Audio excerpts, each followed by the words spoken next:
Yeah, apparently some YouTuber sponsor ad guy scammed a bunch of people. That's what I've understood about this, but It's now become a casino, let's and see. users can't get their. Wait, what? Today we're talking about a bank promoted by YouTubers that's now become a casino, and users can't get their money out. This video is sponsored by Yotta Savings. Yotta, Y-O-T-T-A. Yotta Savings? The Yotta Savings app, maybe you saw a couple people talk about this. Yes, I have seen people talk about Yotta recently. Hey, my name's Daniel. My wife and our family has 18,000 in Yotta that we can't get out. Over $60,000 frozen up in Yotta. $15,440.06 frozen in Yotta. $7,270.60 frozen. $583. $98,000 frozen in Yotta. $94,000, give or take, frozen. $46,699. Wait, Yeah. it's a savings app? What? It's a disaster, and we're going to break down what happened. Let's start with the basics. A few years ago, Yotta Savings advertised itself as a no-lose lottery through YouTube.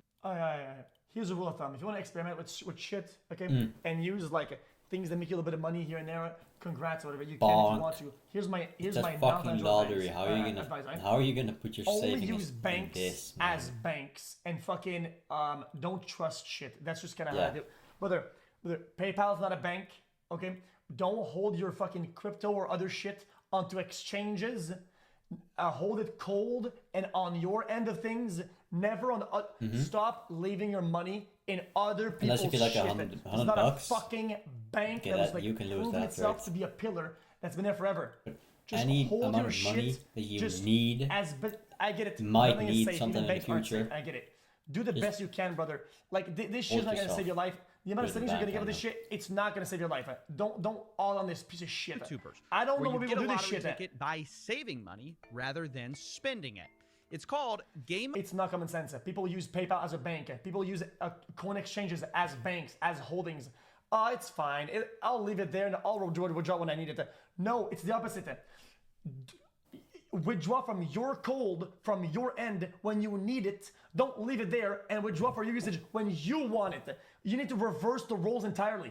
Gamified savings, and some took it beyond a sponsorship and bought equity in the company because they liked the idea that much. The most viral example of this was Graham Stephan, who claimed that I bought a bank. I decided to invest an undisclosed amount, and now I can officially say I am a small owner in Yotta Bank. PayPal Now these videos is are more like a deleted credit card, as Yotta has become more than a harmless savings app, and users can't get their money out. But This is to how understand what I- exactly I'm happened, completely clueless let's on first this go kind of back stuff, to so. when they demanded an apology from me back in 2022. They made a brief appearance in a Brother. video called The Most Evil Business in the World, and for some reason they didn't like the cameo. They said, quote, given these false claims, we would like you to issue a statement in a video clarifying that your claim that Yotta is a scam is false and misleading. Now, I never said that exactly, so I didn't apologize, but I found the next bit a bit more baffling. They tell me, quote, you could also conduct an interview with Adam Molis, the co-founder and CEO of Yotta, if you wish, which I found odd. Either way, I decided to today take them up on their offer 2 years later when I checked back in on This is Yotta and insane. found customers' accounts have been frozen and their website looked more like a casino than a no-lose Brother, no fucking way. What is this shit? lottery. On their app, Yotta now offers roulette, dice, blackjack that you can lose money on. Now, honestly, Oh, I was fuck shocked off. by this. This is the same company that's saying play the no-lose lottery, regular lotteries are scams, they prey on innocent people. Now they're offering gambling. So, of course, I reached out to the CEO, and he told me Yotta is not actually gambling. Quote, we decided to pivot the business into sweepstakes earlier this year. Sweepstakes is not gambling. We worked extensively with lawyers in the space to build out the program. Now, I don't know which lawyer told Yotta. Dude, this is the oldest trick in the book. If your funds are frozen and you can't do shit and you have money in a place you can gamble, the reality is that you will. What? Blackjack isn't gambling, but it's time to get your money back. All Yotta is really doing is running a loophole. The CEO says you can't actually buy Yotta Cash, but this is a very sneaky claim because one way to get Yotta Cash is by purchasing tokens on the app. These tokens are pointless, except that they come with free Yotta Cash. Spend $10, get 13 free Yotta Cash to gamble with. The more you spend, the more free Yotta Cash you get. It's really just a stupid loophole to claim that this is all a sweepstakes and that blackjack, dice, and roulette are somehow not gambling, which is, of course, ridiculous. But most interesting, I think, is the admission from the Yotta CEO that, quote, yes, this is at odds. That is a something loophole, sticky, dude. Wes. Like this is like a valid point that you're so stupid. Like, I don't even do anything for Sticky Wes. I don't give a fuck about Sticky Wes, right? But if you're gonna say some dumb shit, at least make it be accurate. The fuck is on to, dude? Like, but there's like a million times worse than steak. What? With the initial mission to encourage savings, How is the that even savings-based related to Sticky business Wes? model wasn't working, so we decided to. Yeah. Sticky Wes has like coins you buy or whatever. It's like steak credit. But when you withdraw, it withdraws. So like what? Like what even is the comparison? If here? it's steak, over here, it's like $10 for steak 13, and is you can't actual withdraw it, gambling, and they frozen. say Like, it's what are you talking gambling, about? right? Pivot. But pivot to what? They don't use a To the loophole. They exact just say thing it's your gambling. system was And designed it to is fight gambling. stupid lotteries that waste Right? people's money, and you pivot to just getting people hooked on actual gambling? Is that it? It's like me starting a methadone clinic only to pivot to selling heroin because that's where the real money is. It's utterly ridiculous, and I told their CEO as much. And to my surprise, he responded asking me for help. Quote, you can make your own moral judgment of whatever you want, that's fine, but the issue that matters is that our customers haven't been able to access their funds for nearly 3 weeks. I think you can help. And honestly, he's right. I do want to help Yotta's customers not getting their money, but I can't ignore that Yotta is a savings app that became a casino, the exact thing they were fighting, and that's disgusting. 2, YouTubers brought people into a financial product that is... Yeah, exactly. The problem is that it's a bank. It holds, and people think that it holds, right? Like, it's why it's terrible to leave your money on this stupid fucking dumb shit. The fact that it's designed to keep your money is even worse. Like, I even before the video even started, my predict was that even things like stake or whatever, or any exchanges, should never leave your money on it.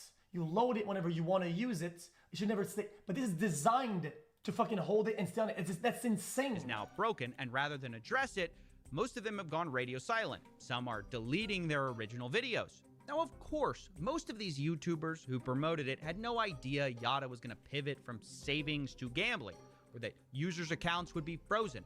But this is all the more reason that YouTubers should not be getting in the business of promoting financial products, especially finance YouTubers.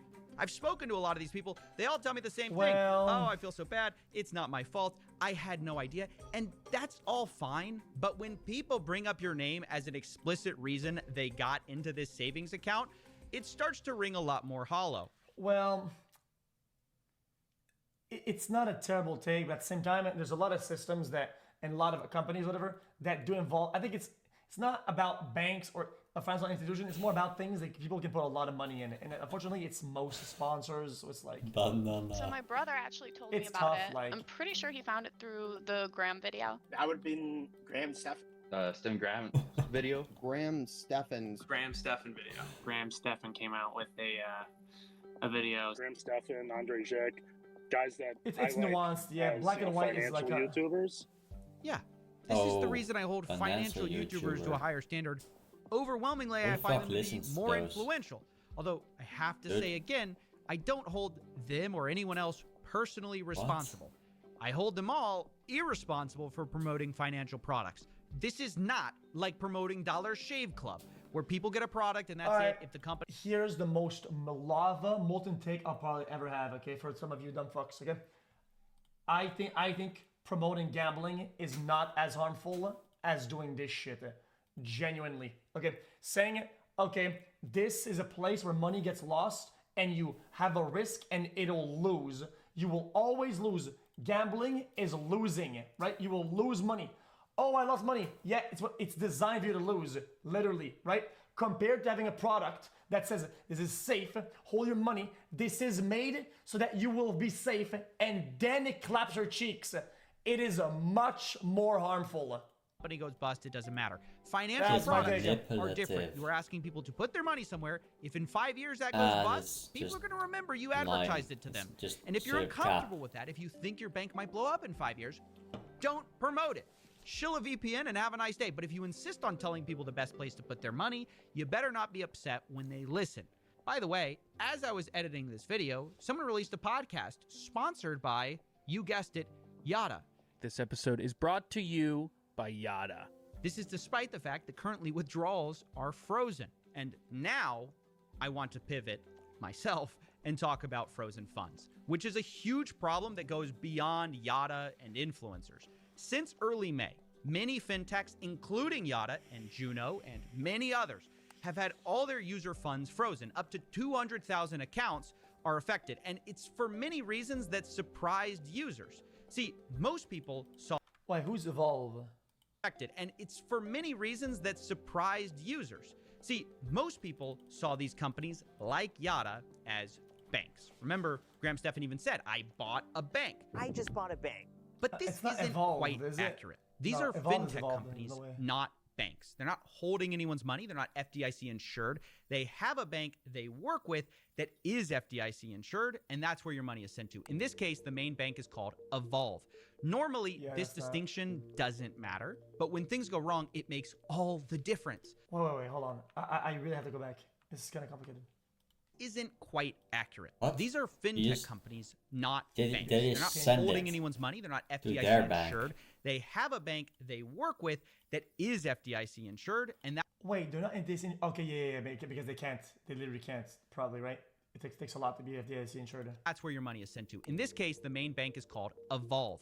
And they have to bail them out, right? Yo, Normally, bitch, this you're distinction banned. doesn't matter, but when things go wrong, There it you go, makes cool. all the difference. So does the distinction that Fuck. fintech companies Get like Yotta fucked. don't work directly with Evolve. They have a middleman called Synapse. Oh and I want you my to think God, of Synapse dude. as an Bitch. adapter. From old tech to new tech, it's kind of like your iPhone dongle. Remember that? Connecting a lightning cable to a headphone jack? That's Synapse, connecting banks to fintech. And I know I'm not exactly an expert on this, so I brought in someone who is to explain what happened, because the next part gets kind of confusing. My name is Jason Mikula. I spent about over a decade in fintech and banking, including at Goldman Sachs. So I have some experience in the sector. Sure. What actually has gone wrong here? So the sort of proximate cause was on Saturday, May 11th. Synapse, which is this technology middleware provider, Oh, they shut banking down as a or some service shit then. provider, revoked Evolve Bank's access to what in the court filings is being referred to as the dashboard, which is basically Synapse's IT systems, including actual ledger information. And so when Synapse revoked access to that information on Saturday, May 11th, Evolve functionally froze all of those programs by ceasing to process payments. Wait, but So Evolve's why? decision to respond to Synapse revoking that access is what led to users being unable to access their funds beginning on May 11th and continuing through to the present. People are saying, oh, it's FDIC insured. Why isn't that working? Yeah, so it is. End users' confusion is entirely understandable, right? This One of the chat, great dude. successes of the American banking sector and Banana. American banking regulation is that you, generally speaking, don't have to worry about whether or not your money is safe. However, that in this case, and it's not the only case, has engendered some confusion for end users who see FDIC insured and read that as, this is safe. My money's safe. I'm going to get my money back. Now, what is FDIC insurance and what does it do? It protects depositors, end users, in the event that a bank fails. Up to 200K though, it's A insured. bank has right? not failed here. And so there is no direct role for the FDIC to step in. Wait, that's a loophole. What? Yeah. Wait, so they could be emulating a bank failure without like the actual like bank failure, pretty much, right? If Evolve Yeah. had failed, the FDIC would step in, seize the bank, and sort of figure out the next steps. That's obviously not what's unfolding here. Right. So if you have money It's not- frozen, it is FDIC It's just the insured connection from a is bank cut. failure. That's what And this- happened. Okay, it's not what they did, but it's just that it's the coincidence that the fucking middleman is trolling. But even then, people will get their money back after the lawsuit, which could take years. case, banks haven't failed. It's the in-between layer that has, meaning your funds are stuck until this is fixed. But it's not exactly clear when that will be because Evolve and Synapse can't agree on who owes what. The founder of Synapse says it's all in Evolve's control. We are doing everything we can to release funds. Meanwhile, Evolve says Synapse's records are wrong. Quote, recent ledgers and data do not align with the actual movement of funds in and out of Evolve. Basically, someone is lying, or even worse, doesn't know what the truth is, and this isn't a disagreement about a few pennies. It's $150 million being argued about. But according to new reporting from The Information, such discrepancies were known about for at least 2 years before the revoked dashboard and Synapse's bankruptcy, meaning this could have been avoided, but it wasn't, leaving a bankruptcy trustee to pick up the pieces and hundreds of and then they default and everybody loses. Thousands of accounts frozen.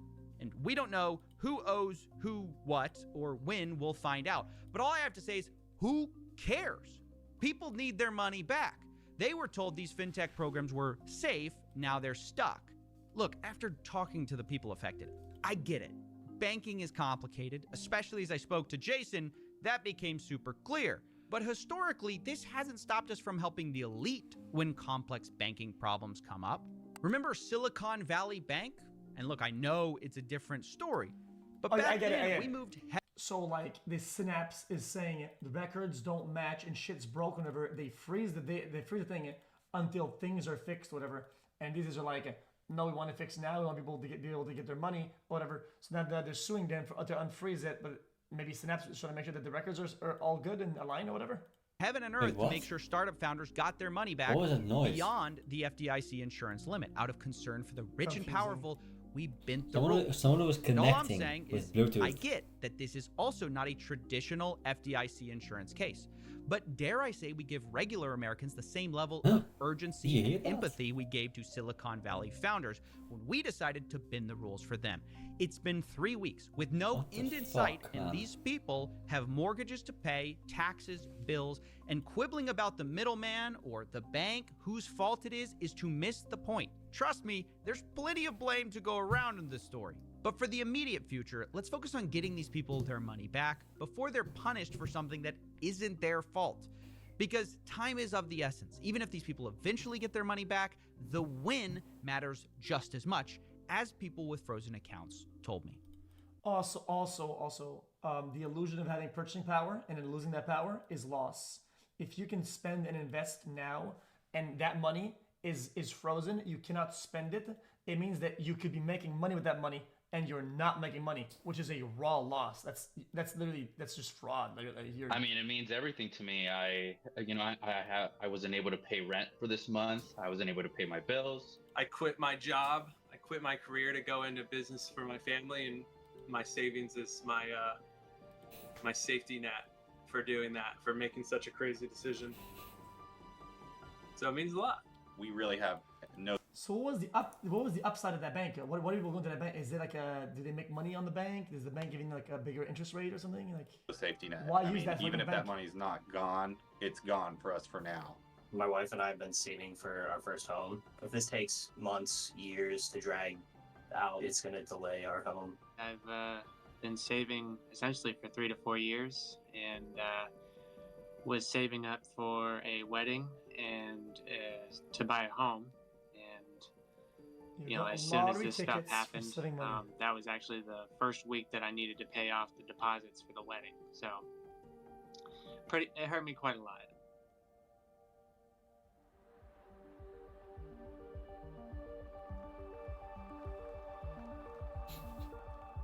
Let's see if you responded. All regulators seem to be pointing fingers at each other. They are saying that there hasn't been a bank failure, so it's not their problem.